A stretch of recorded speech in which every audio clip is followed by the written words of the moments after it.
গরমে ৮টি ভুল যা আপনার শরীরের জন্য ক্ষতিকর হতে পারে।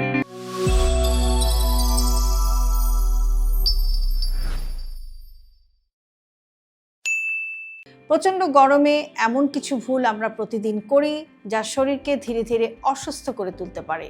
চলুন আজকে আমরা জেনে নিই গরমে সবচেয়ে কমন ৮টি ভুল। কম পানি পান করা। গরমে শরীর থেকে ঘামের মাধ্যমে অনেক পানি বের হয়ে যায়।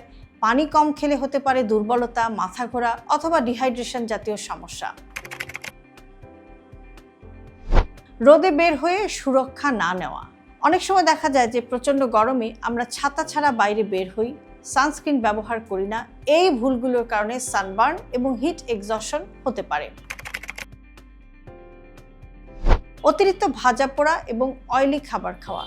গরমে আপনি যদি বেশি তৈলাক্ত খাবার খান তাহলে কিন্তু এই হেভি ফুড ডাইজেশন কঠিন করে তুলতে পারে, অ্যাসিডিটি বেড়ে যেতে পারে, অস্বস্তিও বাড়তে পারে।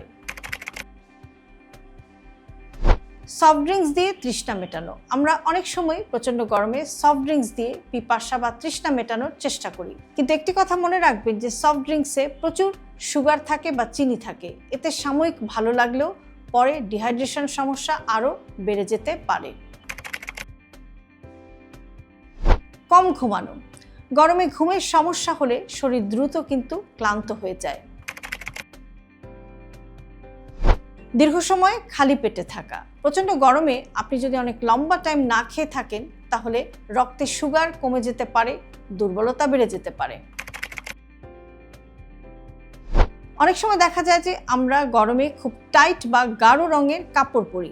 খুব টাইট কাপড় পরলে অথবা খুব গাঢ় কালারের কাপড় পরলে এতে শরীর কিন্তু বেশি গরম হয়, ঘাম এবং স্কিন ইরিটেশন বাড়তে পারে।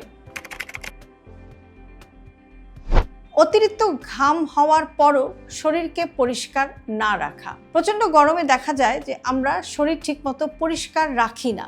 এটা কিন্তু আপনার ফাঙ্গাল ইনফেকশনের ঝুঁকি বাড়িয়ে যেতে পারে, আপনার গা থেকে দুর্গন্ধ আসতে পারে এবং স্কিন র্যাশ জাতীয় সমস্যাও হতে পারে।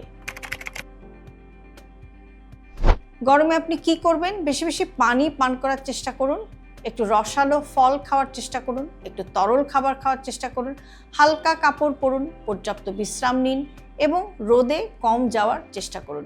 সহজ করে বললে গরমে ছোট ছোট ভুলও শরীরের বড় সমস্যা তৈরি করতে পারে। তাই সচেতন থাকুন, সুস্থ থাকুন। প্রচণ্ড গরমে আপনার সবচেয়ে বড় সমস্যা কি? কমেন্ট বক্সে আপনি আপনার অভিজ্ঞতা আমাদের সাথে শেয়ার করতে পারেন। আর এই ধরনের ছোট ছোট হেলথ টিপস নিয়মিত পেতে আমাদের সাথেই থাকুন।